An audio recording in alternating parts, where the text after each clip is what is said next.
not the first words of God or the first words of humans, but the first words of God to humans and about humans were what we've been talking about the last few weeks. So this idea that we were made in the image of God to rule, to be fruitful and multiply, to reproduce, and to be in His image, to represent God. This is what it means to be human. To rule, to represent, to reproduce, to be fruitful, to multiply, to create abundance. This is what it means to be human. So that was the first words of God about humankind. I thought it might be fun to, of course, this is what's on my mind is first words. So besides Dada and Mama, what do you guys think are the first words, the most common first words for babies and infants? I guess they say around a year old you start saying your first words. Any guesses? No, that wasn't on the list I saw. That's a good guess though. I would think. Any other guesses what those top words are? Milk. Cookie and apple apparently are, but not. Yeah, those are the food. It's cookie and apple. Any other guesses? Yeah, the first words. Passy. Pacifier. No, not passy. Bye-bye, like bottle. Not bye-bye, but bye-bye was on the list. For whatever this list of, you guys may be right, but whatever this list I found online. So, bye-bye, apple, cookie, what animal? A dog. Or what's another, what might a baby call a dog? A wolf. So apparently that's one of the first words is wolf. Bye-bye, wolf, or dog, and there was another one, but yeah, cookie, apple, first words. And so first words matter. The first words God gave for us, that we would reproduce, we create abundance, that we would represent Him, we would be His idol, statue, and that we would rule, that we are given a delegation of His dominion, rule over the fish of the sea, the birds of the air, to rule over His creation. Well, how does all that go? By chapter 3 of Genesis, not so well, right? So we were made to rule the beast, but then our first encounter, well, one of our first encounters with the beast, with the snake rules us. The snake tricks us. Not only that, but when we sin, we're at each other's throat, and we're banished from the Garden of Eden, which is kind of like the place where the humans can meet with God, and we're banished into maybe the land of the beasts. We're banished out there. So we got a real problem. And so the solution, you can almost tell the whole story of the Bible from this framework, is that we were made to rule the beast rules us, and now we're looking for the seed of the woman. The seed of the woman. Where is that seed of the woman? So after they sin, God has these 3 poems, these 3 lists of consequences to the snake, to the woman, to the man. And to the woman, He says, I will put enmity between you and the snake, between your offspring and hers. And here's what He says, here's the promise, the gospel, is that your seed will strike his head. The snake will strike the seed of the woman's heel, but the seed of the woman will strike the snake's head. Okay? So we've got an enemy, the snake. And we have a hero, the seed of the woman. And so we're looking for that seed of the woman all throughout the page of the Bible. Now it's the Where's Waldo. We have the image of the Waldo. Someone who is the seed of the woman, who is going to show us what it's like to be human, and who's going to defeat that beast that got us all messed up in the first place. And so we're looking throughout the pages of the Bible. And as the story goes on, we're on the hunt for the seed of the woman. And we go across Noah, and Noah was righteous, and Noah built a boat, and Noah saved his family. And Noah gets off the boat, and the first thing he does is he makes an altar. He surrenders. And there weren't very many animals in that time to surrender, and so it was a big sacrifice he makes to God. We think, oh, maybe he's the seed of the woman. But then Noah gets drunk. He fails. He acts stupid. We're like, maybe not. And from there, there's a spiral effect of failure and failure. Then we find Abraham. Abraham looks like pretty promising. God says, go, he goes. And he's just worshiping on mountains, and he's doing his thing. But then he starts failing to trust God over and over again. I don't know if he's really the seed. He had his moments, but there's some things that Abraham did not so good. Moses starts out really bad. One of the first things he does is kill somebody. Not great. But then it looks kind of promising, but then at the end he doesn't trust God and he doesn't get into the promised land. It's like, we need someone like a Moses, like a Noah, like a David, but not quite them. Where is that seed of the woman who's going to defeat the snake? This is the story of the Bible. Ain't that fun? I think that's fun. Not the way I was told it growing up. We need the seed of the woman to defeat the snake. And so the book of Daniel plays off all of this. And if you read the book of Daniel in light of these themes, the seed of the woman, defeating the snake, what it means to be human, what we were called to be, and what it looks like to be human, all these things leap off the page. So we're just going to look at the story of Daniel this morning, and we're going to pose maybe some familiar stories to you, but we're going to look at it from that angle, from a Genesis 1 angle, just like we've done with Psalm 36, just like we did with Jeremiah 4, where we take a different passage of Scripture, and now we kind of put what we've learned into that story. So I'm just going to tell the story. We're not going to do too much of a deep dive into any particular area, but just the story. Hopefully this is somewhat familiar to you guys. So Daniel starts Daniel 1, and we've got King Nebuchadnezzar, Babylonian king.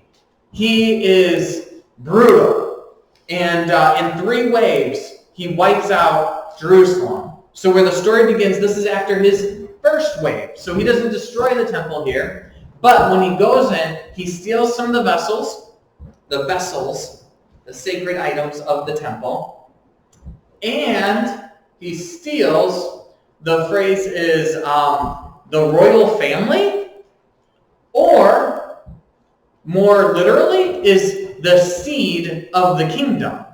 Oh, he steals. Okay, so let's show this. Okay, so what it means to be human. 2 very important things about being human is that we represent God and that we rule. We represent and we rule. And so we're looking throughout the page of the Bible. Who are the people who will show us what it means to be human? Who are the people who are going to live fully human? And what ends up happening is there are 2 brothers that come to represent 2 of these roles of being human.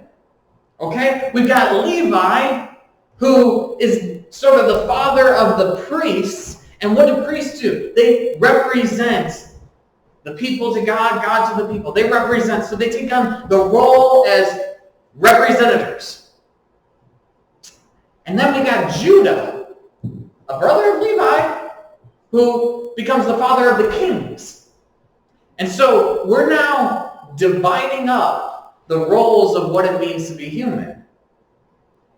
We were all meant to represent, we were all meant to rule, but now this is kind of being split off. We've got those who represent, and we've got those who rule. And now we get to Daniel, and King Nebuchadnezzar steals, and the 2 things he steals represent, one represents the things that the priests work with, the vessels of the temple, and the other is royalty, the seeds of the kingdom.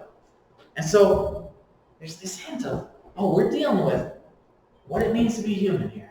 Okay, so they steal them, and a lot of you know the story. Right away, what they try to do, they try to give them their meal plan. And according to Babylon's meal plan, this would violate some of the law. And so Daniel and his friends say, no, we're not going to eat what you're giving us.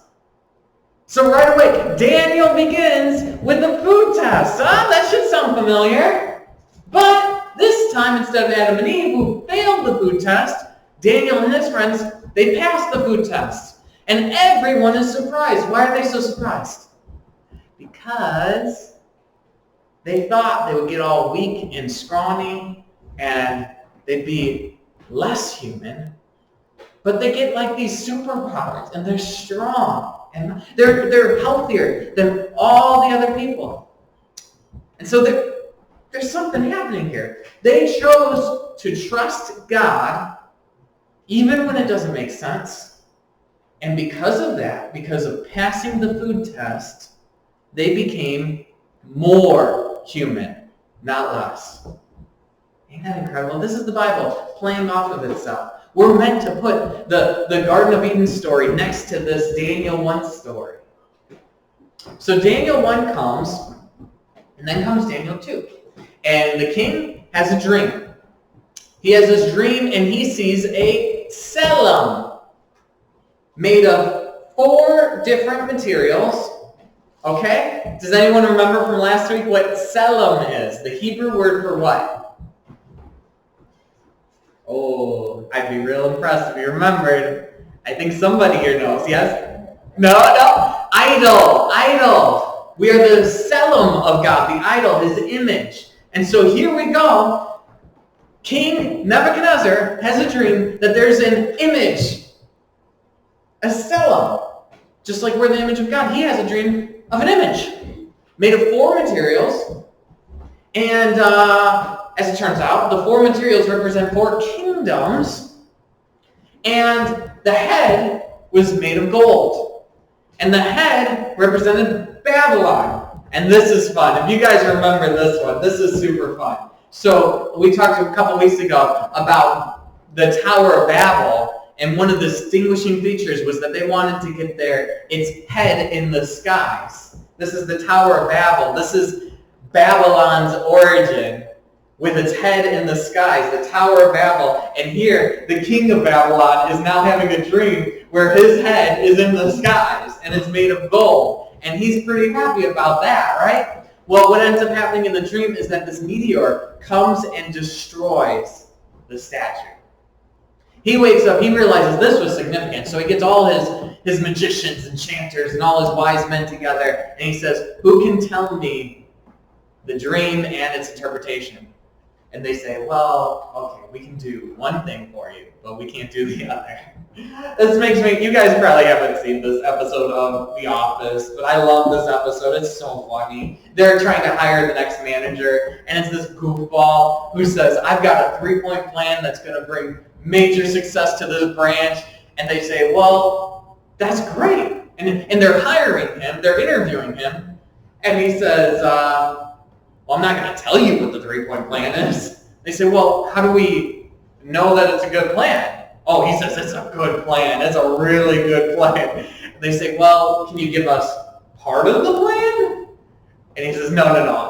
You tell you what, I'll give you point A, 1 subpoint 23, and then you return the papers. Like, he gave just total nonsense. It was so funny. You had to see it. But this this is the scene I'm imagining where King Nebuchadnezzar says, I want you to tell me what I dreamt. I don't want you to just tell me the interpretation. I want you to tell me the dream. What they say is nobody knows. Nobody can do that. Only the gods can tell you what your dream was. And then Nebuchadnezzar is ready to kill all the wise men. He's got this big group, and Daniel, who was captured, is a part of that group.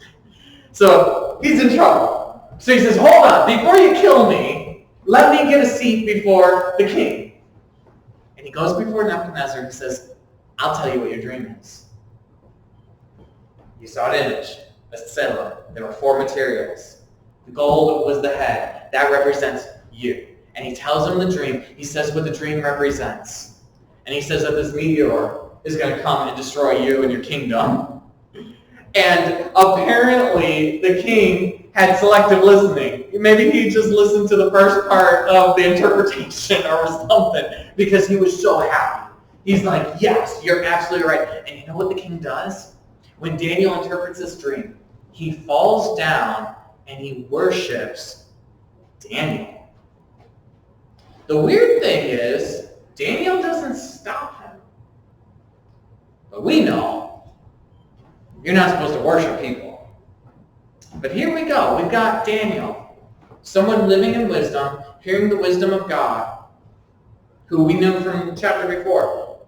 He passed the test. And now we have a non-Israelite bowing down to worship him. I think that's significant. Chapter 3 comes, and King Nebuchadnezzar, he's in a good mood. He's super happy. He says, you know what? I'm inspired by this dream. I'm going to build my own statue. I'm going to build a Salem. I'm going to make an image, and everyone's going to have to bow down and worship it. He missed the point of the interpretation altogether. And he requires everyone to bow down and worship it, but Daniel's friends do not. And you know the story. They're thrown into the fiery furnace, and they make it out unharmed. They don't bow down before King Nebuchadnezzar. He ordered that all the nations bow down to him and his statue, but they refuse. The next chapter comes, and he has another dream. This time it's of a tree. A tree? Oh man, where do we see trees now in the Bible? Oh, we see some trees pretty early on in the Bible, huh? He sees a massive tree that reaches up to the skies, kind of like the Tower of Babylon. Massive tree. Birds are taking rest in it. The wild creatures are finding shade in it. All the animals are getting food from this tree.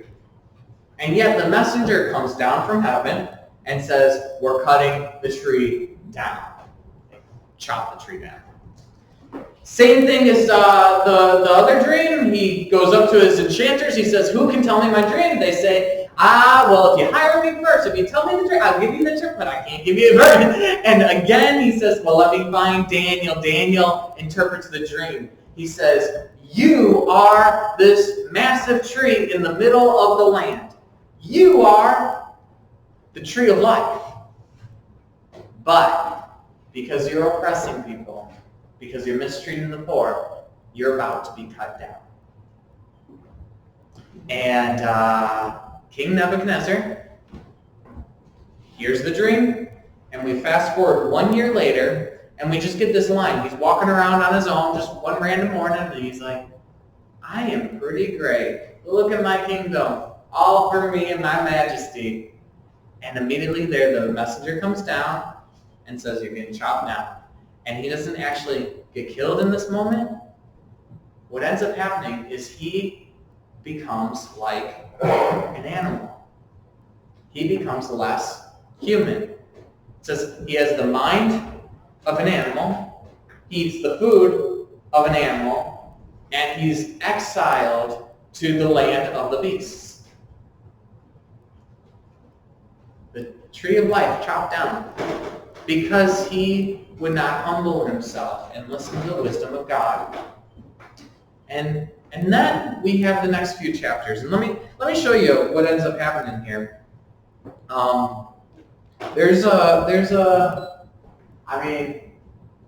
This is pretty crazy here, how it's set up. You guys remember Genesis 1 origami, right? Well, other parts of the Bible have their own origami. And the book of Daniel, chapters 2 through 7, that's 3 and 3, has its own origami. It's kind of like Genesis 1, where there's the 7 days. So it's the 3 plus 3 plus 1. We already had the 1 in chapter 1, and now we see in chapters 2 through 7, these are all connecting in different ways. And you can fold them and arrange them. So chapter 2 was his first dream. Kind of matches on with chapter 4. There was his second dream kind of folds on. But then we see connections across the lane here. So chapter 4 and chapter 5 connect to each other. We have his pride and then his son.